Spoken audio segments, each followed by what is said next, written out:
Hello সবাইকে, আমি অন্তরা।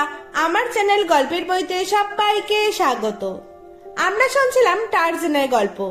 আগের এপিসোডে আমরা শুনেছিলাম টারজান তার নিজের ছবি পুকুরের জলে দেখে কি কি ভেবেছিল এবং সাপসিংহী তাকে আক্রমণ করায় কি কি হয়েছিল।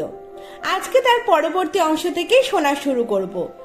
আমরা কিন্তু এখন টারজানের ছোটবেলার জীবনী শুনছি। এর পরে কি কি হয় সেটা শুনতে হলে কিন্তু সঙ্গে থাকতে হবে। যারা এখনো আগের পার্টগুলি শোনোনি তারা ঝটপট করে গিয়ে আগের পার্টগুলি শুনে এসো। আর গল্প ভালো লাগলে চ্যানেলটাকে সাবস্ক্রাইব করে বেল আইকন টিপে অল নোটিফিকেশনে ক্লিক করে দিও এবং লাইক কমেন্ট শেয়ার কিন্তু অবশ্যই করো। তাহলে চলো শুরু হচ্ছে আজকের গল্প, টারজান সমগ্র গল্পের পার্ট 7। খুব ছোটবেলাতেই টারজান লম্বা লম্বা ঘাস পাকিয়ে দড়ি বানাতে শিখেছিল। যেখানে সেখানে দড়ি পেতে টুবলাটকে আছাড় খাওয়াতো। মাঝে মাঝে গাছের ডাল থেকে দড়ি নামিয়ে বেচারাকে ঝুলাতেও চেষ্টা করত। ক্রমে টারজান গিট বাঁধার কৌশল শিখল, তারপর ফাঁস পড়াবার কৌশল। একা শিখে সুখ নেই, বন্ধুর দলকেও শেখালো। একবার দৈবাত একটা ফাঁস পড়ল গিয়ে টুবলাটের গলায়। হ্যাচকা টানে সে থমকে দাঁড়ালো। টারজানের মনে হলো এ তো বেড়ে খেলা। ধৈর্য ধরে সে ল্যাক্সু বিদ্যা হাত পাকাতে লাগলো। টুবলাট বেচারার প্রাণান্ত পরিচ্ছেদ। কালা ছেলেকে শাসন করত, টুবলাট নানা রকম ভয় দেখাতো। কেরচাকের কানে কথাটা গেলে সে বহুবার বকাঝকা করলো, কিন্তু কিছুতেই কিছু হলো না। থেকে থেকেই টুবলাটের গলায় ফাঁস পড়ত। কেউ তাকে পছন্দ করত না বলে অন্যরা মহা মজা পেত। এই সময় থেকে টারজানের মাথায় আর একটা বুদ্ধি জাগলো।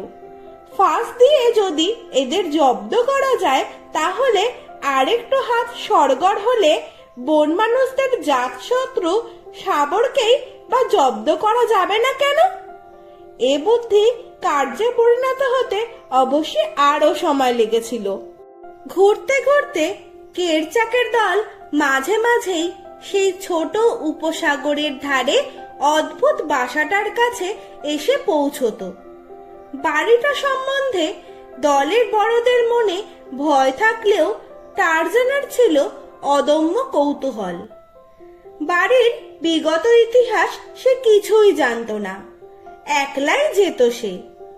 চারদিক এটে বন্ধ করা, ভেতরে বাইরে কোনো সারা শব্দ নেই। টারজানের কাছে রহস্যময় ঘরটা ছিল ভারী উপভোগ্য। বারবার চারদিক ঘুরে দেখত। পুরো দরজা এমন ভাবে বন্ধ যে সেটাকে দেয়ালের অংশ মনে হতো। জানলার ভেতরে পর্দা, কিছু দেখা যায় না। ঢালু ছাদেও চড়ত টারজান। ধোঁয়া বেরোবার চিমনিটাকে ভারী অদ্ভুত মনে হতো। তার মধ্যে দিয়ে দেখতে চেষ্টা করত, সব অন্ধকার লাগতো। সিংহী মারার ব্যাপারের কিছুদিন পরে টারজান একবার একলাই সেখানে গেল। কেউ যেতে চাইতও না। সবাই বলতো ওখানে আগুন লাঠির ভয়ে। যারা ভেতরে ঢুকেছিল তারা বাদুড়ে বুদ্ধি দিয়ে ঘরের জিনিসপত্রের মাথা মুন্ডু বুঝবার সাধ্য ছিল না। তাছাড়া এর মধ্যে প্রায় 10 বছর কেটে গেছে। অনেক কথা ভুলেও গেছিল। মনে রাখবার ক্ষমতা ওদের কম। কালা অবশ্য বলেছিল ওখানে একটা সাদা বন মানুষ থাকতো। সেই হলো টারজানের বাবা। টুবলাটোর কেউ নয়। মায়ের কথা কিছু বলেনি কালা। মরা মেয়েটাই যে টারজানের মা এ কথা কালা নিজেও হয়তো বুঝতে পারেনি। বাবা যেই হোক, কালাই যে ওর মা এ বিষয়ে টারজানের মনেও বিন্দুমাত্র সন্দেহ ছিল না। না থাকবারই কথা। মায়ের অভাব কালা তাকে কোনোদিনও বুঝতে দেয়নি। সেদিন দূর থেকে দরজাটার ওপর চোখ পড়তে কেমন খটকা লাগলো। ওটা যেন দেয়ালের অংশ নয়, আলাদা কাঠ বসিয়ে তৈরি। কাছে গিয়ে অনেকক্ষণ ধরে টারজান দরজার হাতল, হাঁসকল ইত্যাদি নেড়ে চেড়ে পরখ করে দেখতে লাগলো। হঠাৎ দৈবাত কলের ওপর চাপ দেওয়াতে দরজা গেল খুলে।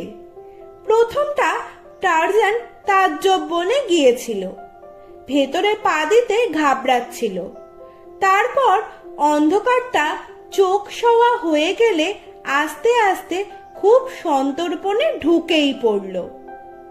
দেখল ঘরের মেঝেতে একটা কঙ্কাল পড়ে আছে, খাটে আরেকটু ছোট কঙ্কাল, আর খুদে একটা খাটে ছোট্ট একটা কঙ্কাল।